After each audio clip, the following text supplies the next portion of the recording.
Привет, ARMY. Представьте себе на секунду. Тихая прямая трансляция. Никаких объявлений. Никакого обратного отсчета. Никакого предупреждения. Всего лишь одно простое уведомление, освещающее ваш экран посреди ночи. И вдруг он здесь. Никакой подготовки.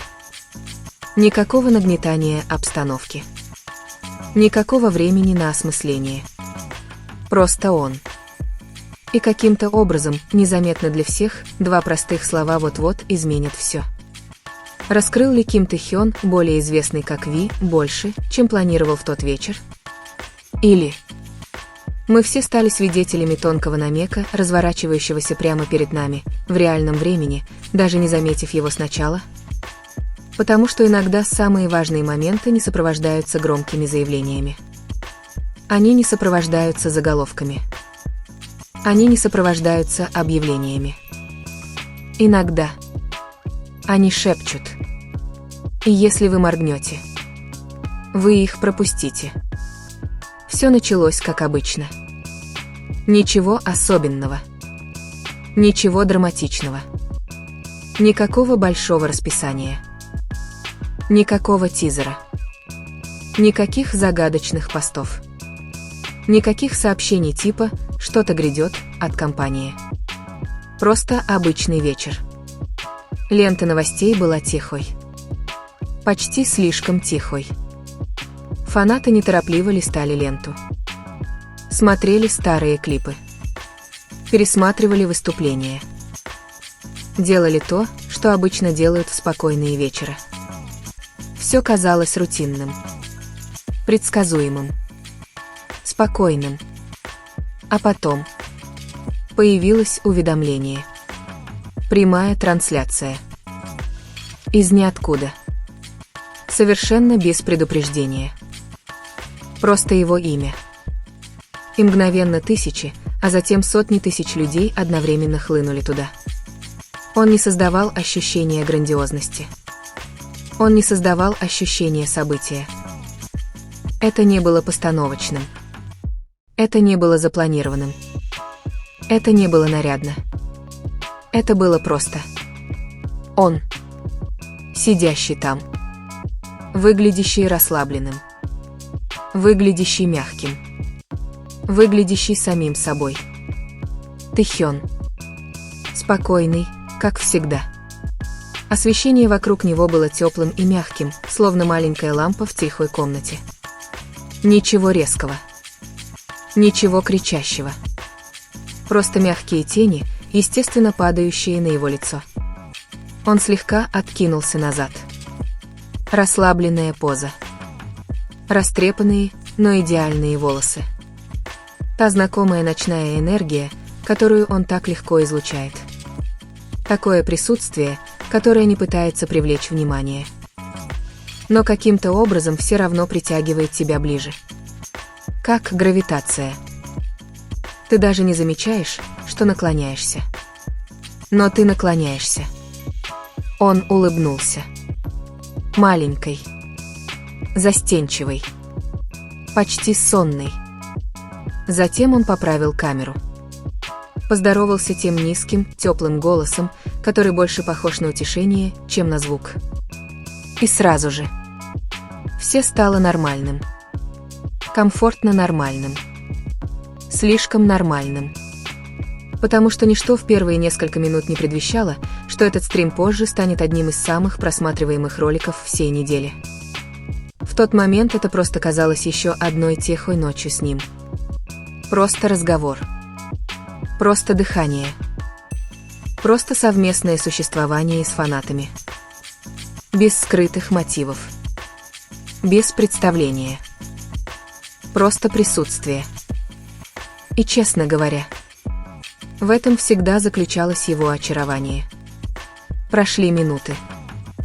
Он говорил о случайных вещах. Небольшие истории. Маленькие мысли. Ничего серьезного. Ничего подозрительного. Ничего, что кричало бы «важно». Это было безопасно. Знакомо. как и все его предыдущие ночные прямые эфиры. Такие, которые тихонько включают на фоне, пока расслабляешься. Такие, которые создают ощущение дружеской компании. Но потом. Медленно. Почти слишком медленно, чтобы заметить. Что-то начало казаться другим. Не из-за того, что он говорил, а из-за того, что мы увидели. Фон. Сначала никто не обратил внимания. Почему бы и нет? Это же просто комната, верно? Но наш мозг забавен. Они распознают знакомые. И они также понимают, когда что-то не соответствует воспоминаниям. Что-то казалось не так. Едва заметно не так. Пространство позади него выглядело незнакомым. Планировка не соответствовала ни одному месту, которое фанаты видели раньше. Не угол старой квартиры. Не обычная студия. Не отель. Не любое известное место съемок. Оно выглядело новым, широким, чистее, теплее. Таким пространством, которое кажется продуманным. Как будто кто-то тщательно его спроектировал. Мягкое освещение, идеально расположенное. Открытые пространства. Минимальный беспорядок. Ничего временного. Ничего грязного. Ничего, что говорило бы, я просто останусь здесь на несколько дней. Это не выглядело как место, куда вы приезжаете. Это выглядело как место, где вы живете. Место, где вы обосновались. Место, где вы живете постоянно. И даже не сказав ни слова, чат постепенно начал меняться. Сначала только один комментарий. Подождите, где это? Затем еще один. Это что-то новое. Вы переехали. Чей это дом? И вдруг. Вокруг одни вопросы. Любопытство нарастало с каждой секундой. Словно тихая рябь, превращающаяся в волну. И все же. Он ничего не объяснил. Не стал отвечать. Даже не отреагировал. Он просто продолжал говорить непринужденно. Как будто ничего не изменилось. Как будто это было совершенно нормально. И, может быть, для него. Так и было. Потом. Он встал.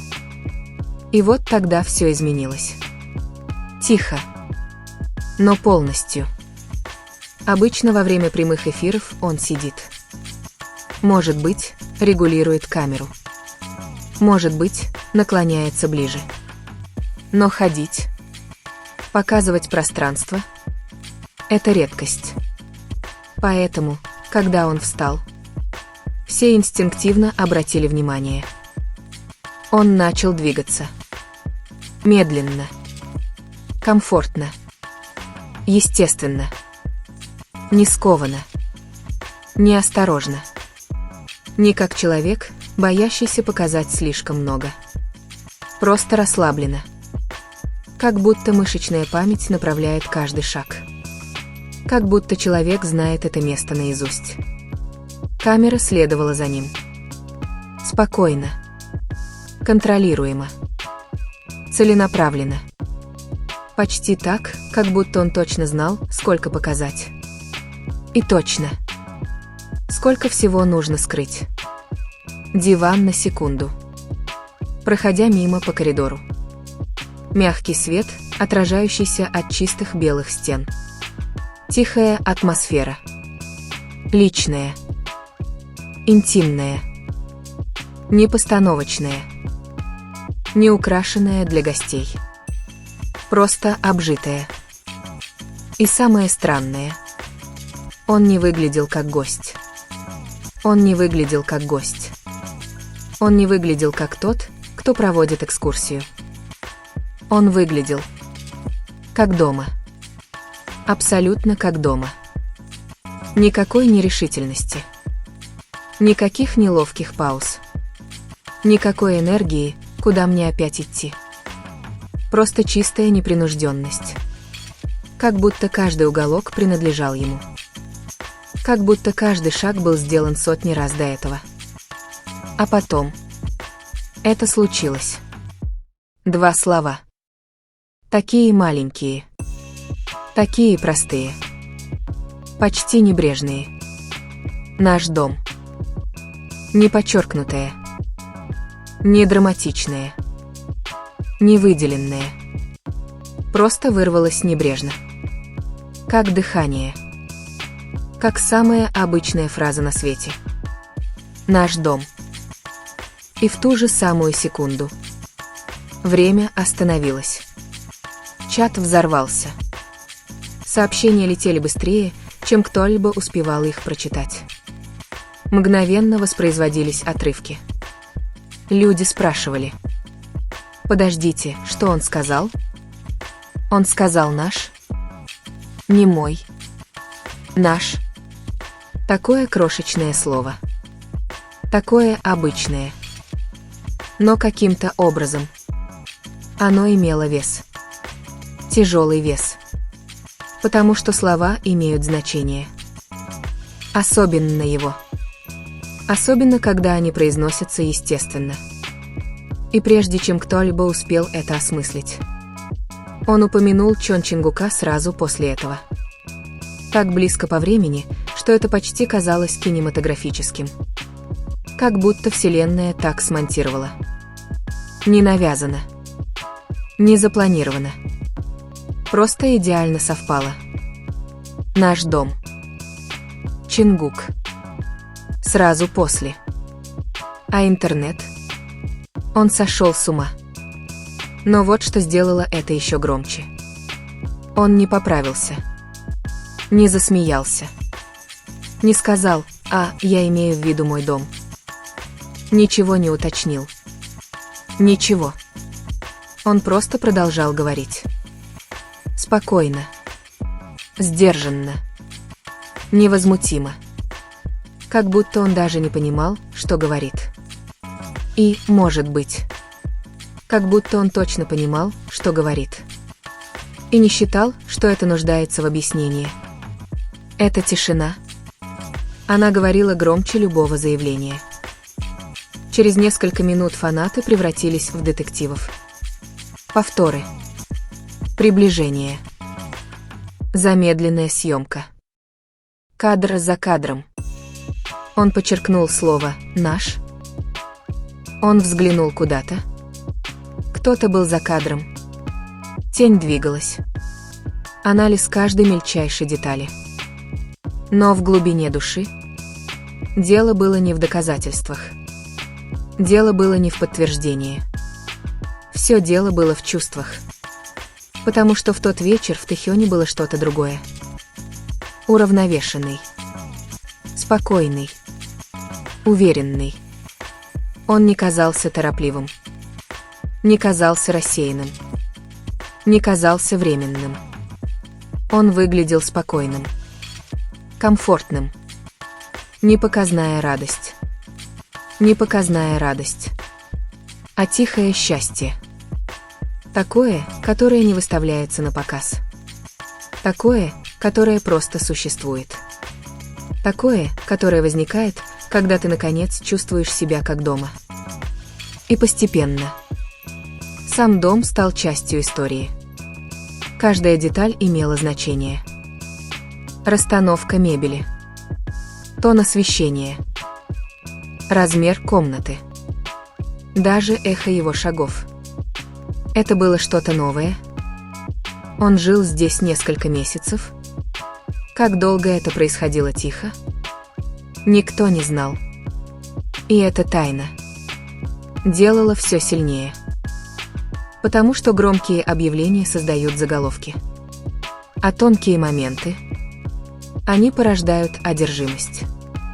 Это не была пресс-конференция. Никакого официального заявления. Никакого комментария. Никаких объяснений. Просто тихая прямая трансляция. И каким-то образом это сделало ее еще более мощной. Потому что она казалась настоящей. Непостановочной. Человеческой. Теперь каждая будущая прямая трансляция ощущается по-разному. Фанаты не просто смотрят. Они наблюдают. Они анализируют. Они ищут. Появится ли этот фон снова? Появится ли коридор? Вырвется ли еще какое-нибудь слово? Объяснит ли он? Или тайна останется такой, какая она есть? Потому что иногда самые незабываемые главы начинаются негромко. Они начинаются тихо.